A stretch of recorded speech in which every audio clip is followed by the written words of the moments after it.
ចាំខ្ញុំមកយកជីឲ្យទៅលក់ឲ្យម៉ែនៅផ្ទះមើលខែសុខភាពផងចាកូនកទួតហើយកទួតអូនថោកទេអូនតែ5លានហ្នឹងណាវីដេអូនេះអាចមានរូបភាពសម្លេងនិងកាយវិការមិនសមរម្យមិនស័ក្តិសមសម្រាប់កុមារនិងមនុស្សវ័យក្មេងដែលអាចនាំឲ្យមានការប្រព្រឹត្តមិនល្អកុមារគួរតែត្រូវបានណែនាំដោយអាណាព្យាបាល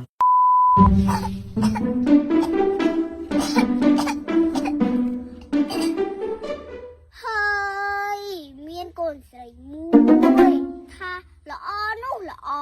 ឥឡូវដល់បាត់តាណាបាត់ទេរកឲ្យវានេះយកជីយកទៅលក់ដើម្បីបានលុយទិញកបហើយ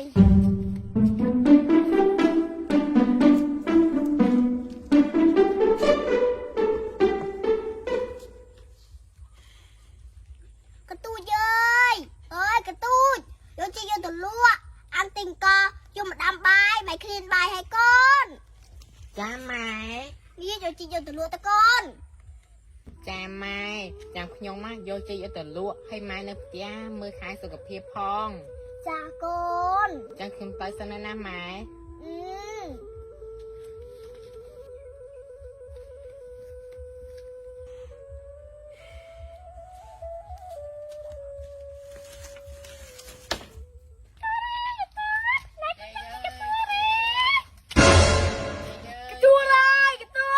ចង់ទិញកទួតទេចេកអើយចេកនេះបងណាចង់ទិញចេកអត់កទួតអើយកទួតចេកអើយចេក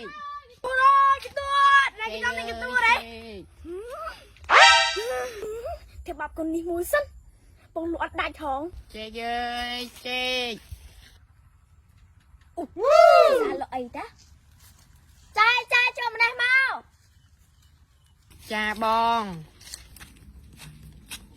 ចាបងអូននេះចេក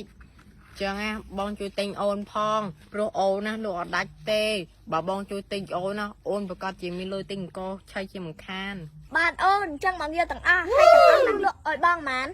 បងចេកហ្នឹងណាអូនថោកទេអូនតែ5លានហ្នឹងណា5លានអូ5លានក៏បងឲ្យដែរព្រោះបងឃើញអូនឯងស្អាតហ្នឹងណា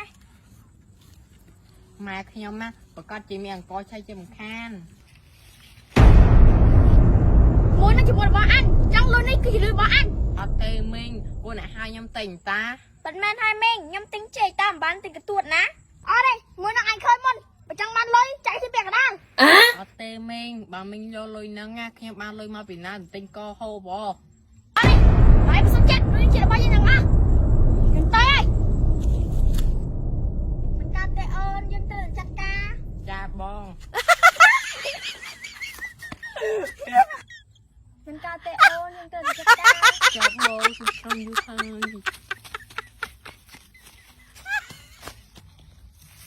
ឃើញខ្ញុំឆ្លាតទេមិនទាន់បានលុយអីមកគ្រាប់ផងណាបានលុយ5លានដល់ស្រួល